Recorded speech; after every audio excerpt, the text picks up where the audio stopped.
అందరికీ నమస్కారం. మీ వేణి ఆదాయం ఏంటంటే విదేశాలు వెళ్ళిన వాళ్ళకే తెలుస్తుంది గల్ఫ్ బాధలేందో.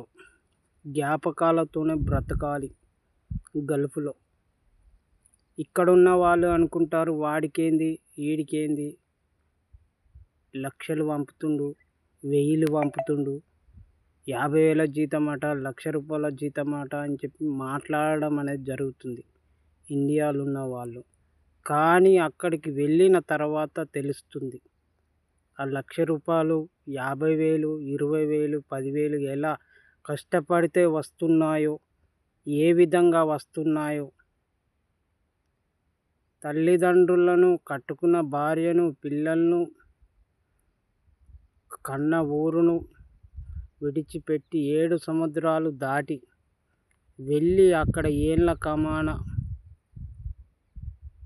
కష్టపడితే వస్తున్నాయి జీతాలు. కానీ ఆ విషయం అనేది తెలియదు. గల్ఫ్ దేశం అంటే ఎంత మిస్ అవుతుండు, ఎన్ని రకాలుగా బాధపడుతుండు, ఎన్ని రకాలుగా అక్కడ ఇబ్బందులు పడుతుందో అన్నది ఎవరికి తెలియదు. ఒక గల్ఫ్ దేశం పోయిన వ్యక్తికి మాత్రమే తెలుస్తుంది. ఇక్కడ ఉండి మస్తు మాట్లాడచ్చు,